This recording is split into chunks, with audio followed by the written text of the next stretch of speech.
Moi, je dirais que le seul contrôle, c'est la transparence. Il est impossible de se protéger par des serments, des déclarations de principe, des engagements, par la sélection même de personnes qui seraient soi-disant plus pures que les autres. C'est ce qu'a dit très bien d'ailleurs Emmanuel Macron dans son discours le 15 janvier dernier devant la Cour de cassation lors de l'audience solennelle de rentrée.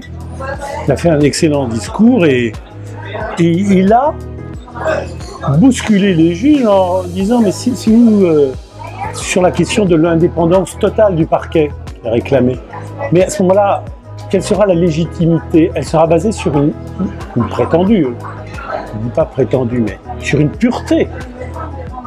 Parce que sinon, comment légitimer le fait qu'un groupe de personnes, magistrats, va être le seul décideur de ce qui doit être fait pour la politique pénale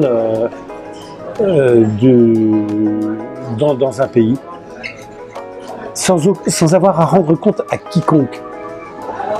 Qui va pouvoir évaluer l'évaluateur en quelque sorte? La seule réponse serait « mais nous sommes magistrats, nous sommes purs ». C'est irrecevable ça. Le seul intérêt de la démocratie et la seule épreuve de vérité de la démocratie, c'est la transparence. Car toute personne est porteuse de bon sens. C'est pour ça qu'on peut se permettre de confier les fonctions de justice à des juges d'un jour, les jurés. Car toute personne, non seulement, enfin, sauf exception, qu'on essaiera de déceler quand même, mais s'il n'y a pas de problème mentaux particulier, le bon sens, il est là naturellement. Et même, je dirais, le sentiment de justice. Ce qui est juste et ce qui est injuste, tout le monde le perçoit instinctivement. Les animaux eux-mêmes, les tests ont été faits, les expériences ont été faites, ont ce sentiment, en tout cas des singes, on l'a fait sur des singes, ont la perception de ce qui est juste et ce qui est injuste. Donc vous voyez, c'est quelque chose de tout à fait naturel. Et donc, on doit permettre à tout le monde de regarder.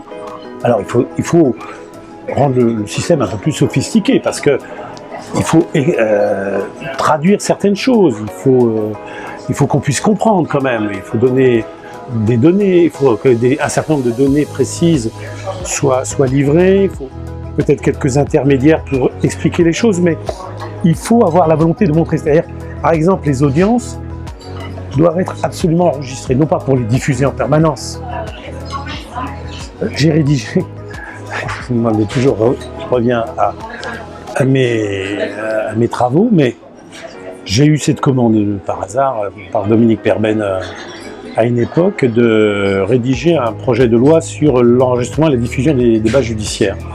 Et des travaux, une commission Linden, première présidente à l'époque, la Cour d'appel d'Angers, qui avait eu lieu, on a entendu énormément de gens.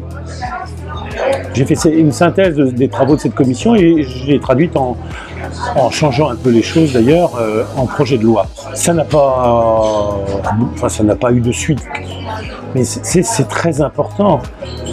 Et il faut tout enregistrer parce que déjà, le seul fait de savoir que ce qu'on dit, ce qu'on fait, laissera des traces, sera archivé un temps donné. On ne va pas garder ça 50 ans, bien sûr, sauf pour des procès historiques, mais ça c'est déjà fait. Ça change les comportements. Il y a des propos qui sont tenus, allez voir les chroniques de Dominique Simoneau dans le Canard enchaîné, coup de barre, tous les mercredis. Il y a des choses, de temps en temps, sidérantes. Et curieusement, il n'y a aucune réaction. Ça mériterait pourtant quelquefois des enquêtes internes. Et j'ai jamais entendu dire qu'on donnait des suites à ce qu'elle a entendu en étant dans la salle de comportements de présidents ou de procureurs qui sont scandaleux, inadmissibles. Et donc, si tout était enregistré, pourquoi, alors qu'on peut faire des vidéos sur tout et n'importe quoi aujourd'hui, pourquoi, alors qu'il suffit d'appuyer sur un bouton, il suffit d'équiper les salles pour qu'il n'y ait rien à faire, ce soit dès qu'on commence à ouvrir l'audience, automatiquement la caméra tourne, comme dans toutes les juridictions internationales aujourd'hui.